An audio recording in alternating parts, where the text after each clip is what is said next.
Hello नमस्कार दोस्तों, कैसे आप लोग? उम्मीद करते हैं अच्छे होंगे। देखिए, आज हम क्वेश्चन करवाने वाले हैं। एसएससी एमटीएस का एग्जाम आने वाला है, उसका मतलब कि इंपॉर्टेंट सिलेक्टेड क्वेश्चन करवा रहे हैं। ठीक है, तो आप लोग ध्यान से देखिएगा और मतलब कि अपने दोस्तों के साथ वीडियो को शेयर कर दीजिएगा। और चैनल पर नहीं है तो चैनल को सब्सक्राइब कर लीजिएगा।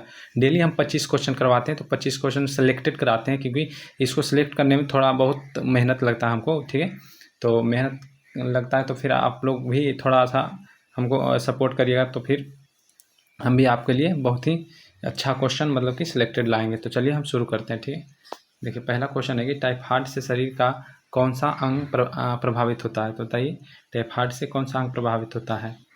अग्नाशय, अमाशय, आंत या मस्तिष्क? तो ये आंत होता है। मतलब टाइफाइड अगर हो जाता है मतलब बुखार, तो आंत प्रभावित होता है। ठीक है, हमारे शरीर के आंत प्रभावित होता है टाइफाइड से। चलते हैं अगले क्वेश्चन पे। देखिए क्वेश्चन कर रहा है, बहुत ही इंपॉर्टेंट क्वेश्चन है ये। क्वेश्चन आपको एसएससी एमटीएस में पूछा जाएगा। ठीक है, ये 25 क्वेश्चन है। 25 क्वेश्चन में 2 या 3 क्वेश्चन आपको जरूर मिलेगा एसएससी एमटीएस में। ठीक है, तो आप लोग जरूर ये पढ़ लीजिए। और कल भी हम 25 क्वेश्चन डेली करवाते हैं। ठीक है, तो कल भी करवाएंगे, तो मतलब चैनल को सब्सक्राइब करके रखिएगा। ठीक है, और ये पीडीएफ आपको चाहिए तो आप टेलीग्राम से जुड़िएगा। टेलीग्राम का लिंक हम दे देंगे। ठीक है, तो वहाँ जाकर के आप पीडीएफ देख सकते हैं। चलिए, पेचिश रोग के लिए उत्तरदायी प्रोटोजोआ कौन सा है? तो बताइए, एंटीअमीबा, अमीबा, फैगोट्राइफिका और ट्रेपेनोसोमा। तो पेचिश रोग के लिए उत्तरदायी प्रोटोजोआ ये एंटीअमीबा है। ठीक है, एंटीअमीबा। ठीक है, इसका आंसर एंटीअमीबा हो जाएगा, याद रखिएगा आप लोग। ठीक है, आँखों की दूरदृष्टि की बीमारी किसके कारण होता है? आँखों की दूरदृष्टि बीमारी किसके कारण होता है? रेटिना के छोटा होने से, पुतली के फैलने से, नेत्र गोलक के छोटा होने से, या उपयुक्त में से कोई नहीं। तो ये हो जाएगा रेटिना के छोटा होने से। ठीक है, इसका ये आंसर हो जाएगा। ठीक है, रेटिना के छोटा होने से। चलिए अगले क्वेश्चन पे चलते हैं। क्वेश्चन देखिए, पूछ रहा है कि हैजा का क्या कारण है? जीवाणु, विषाणु, फफूंद, शैवाल। हैजा के क्या का कारण है बताइए आप लोग? तो हैजा का कारण है जीवाणु। ठीक है, हैजा जीवाणु। चलिए अगले क्वेश्चन पे चलते हैं। क्वेश्चन के हैजा का क्या कारण है ये तो बता ही दिए, ये 2 बार रिपीट हो गया। देखिए, एलिसा जांच किस रोग के कारण होता है? तो कैंसर, टीबी, पोलियो या एड्स? तो ये एड्स होता है। ठीक है, एलिसा जांच एड्स से होता है। ठीक है, चलिए अगले क्वेश्चन पे चलते हैं। देखिए, दांतों के क्षय को रोकने के लिए अधिकांश टूथपेस्ट क्या होता है? तो मतलब दांतों के क्षय रोग को रोकने के लिए अधिकांश टूथपेस्ट में क्या होता है? ब्रोमाइड, क्लोराइड, आयोडाइड या क्लोराइड? तो ये फ्लोराइड रहता है। ठीक है, फ्लोराइड, टूथपेस्ट में फ्लोराइड रहता है क्षय रोग को रोकने के लिए। ठीक है, चलते हैं अगले क्वेश्चन पे। क्वेश्चन कह रहा है कि खसरा रोग का कारण क्या है? खसरा रोग का कारक क्या है? खसरा रोग का कारक क्या है? जीवाणु, विषाणु, प्रोटोजोआ। खसरा रोग का कारक क्या है? या कृमि? तो ये खसरा रोग विषाणु से होता है। ठीक है, विषाणु से। चलिए अगले क्वेश्चन पे चलते हैं।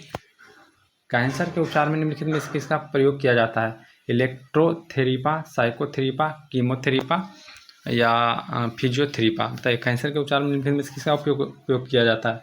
तो ये कीमोथेरेपी के प्रयोग किया जाता है। कीमोथेरेपी के, कैंसर के उपचार में कीमोथेरेपी का उपयोग किया जाता है। ठीक है, चलते हैं अगले क्वेश्चन पे। देखिए, आपको क्वेश्चन कर रहा है कि ब्लड कैंसर को आमतौर पर किस नाम से जाना जाता है?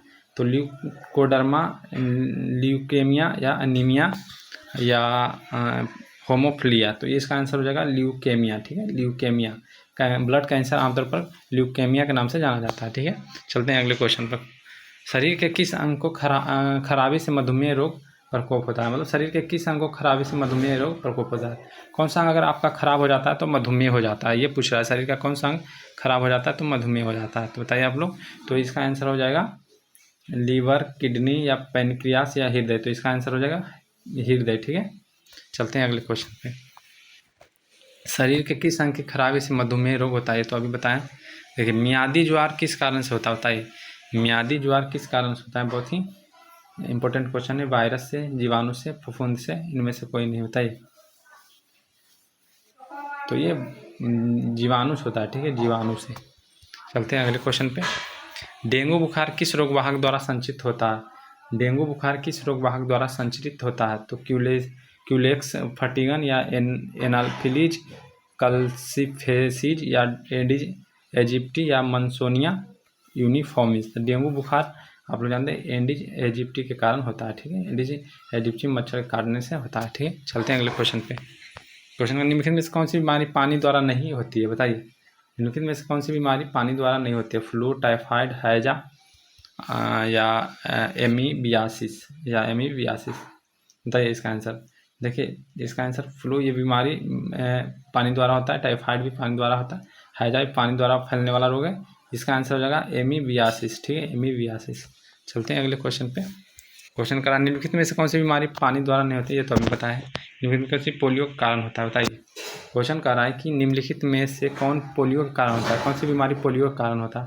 एक कवक, एक वायरस, एक कृत्रिमी या एक बैक्टीरिया। ये वायरस के कारण, पोलियो वायरस के कारण होता है, ठीक है। चलते हैं अगले क्वेश्चन पे। निम्नलिखित में से कौन से पोलियो का कारण है, तो ये तो अभी बता दिए।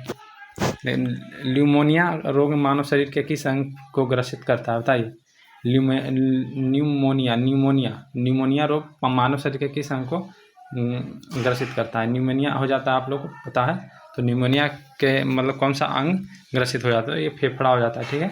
सांस लेने में थोड़ा प्रॉब्लम होता है इसमें, ठीक है। चलते हैं अगले क्वेश्चन पे। मादा क्यूलेक्स मच्छर निम्नलिखित में से किस रोग की वाहक है, बताइए। मादा क्यूलेक्स मच्छर निम्नलिखित में से किस रोग की वाहक है, तो मलेरिया, फाइलेरिया, रिंगवर्मा या ऑप्शन में क्या है, इनमें से कोई नहीं, बताइए।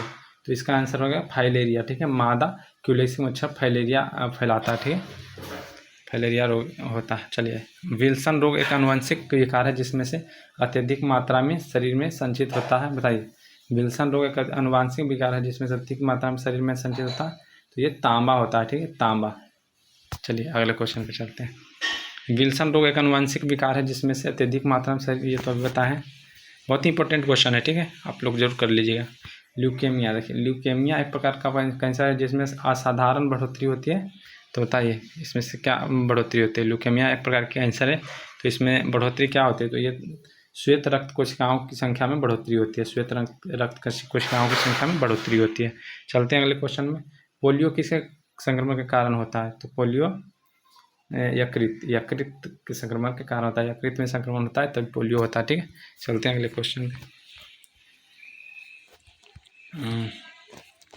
क्वेश्चन का, निम्नलिखित में से कौन सा रोग संक्रमण है, निम्नलिखित में से कौन सा रोग संक्रामक है, तो संक्रामक रोग कौन सा है, बताइए। मधुमेह, डिप्थीरिया, गठिया, कैंसर, बताइए आप लोग। तो ये हो जाएगा डिप्थीरिया, ठीक है। चलते हैं अगले क्वेश्चन पे। क्वेश्चन का, शरीर के अंदर लौ की कमी से उत्पन्न होने वाला रोग कौन सा है, लौ की कमी से उत्पन्न होने वाला रोग कौन सा है, तो ये रक्तहीनता हो जाएगा, ठीक है, रक्तहीनता। चलिए, इनमें से कौन सा विषाणु जनित रोग है, विषाणु जनित रोग पूछ रहा है, इनमें से कौन सा है।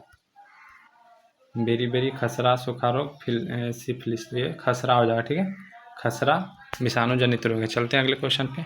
इनमें से विषाणु जनित रोग है, ये तो अभी बता दिए। चेचक होने वाला क्या कारण है, तो चेचक होने का कारण वेरियोला वायरस होता है, वेरियोला वायरस, ठीक है। चलते हैं अगले क्वेश्चन पे। किस तत्व की कमी के कारण घेगा रोग होता है, बताइए। किस रोग की कमी के कारण मतलब घेगा रोग होता है, तो ये आयोडीन की कमी के कारण घेगा रोग होता है। चलिए अगले क्वेश्चन पे चलते हैं।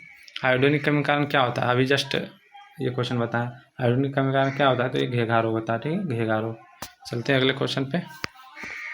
निम्नलिखित में से कौन एक संक्रामक रोग नहीं है, तो संक्रामक रोग एक नहीं है पूछ रहा, ठीक है। मधुमेह, यक्ष्मा, चेचक, हैजा, बताइए। संक्रामक रोग नहीं है ये मधुमेह संक्रामक रोग नहीं है।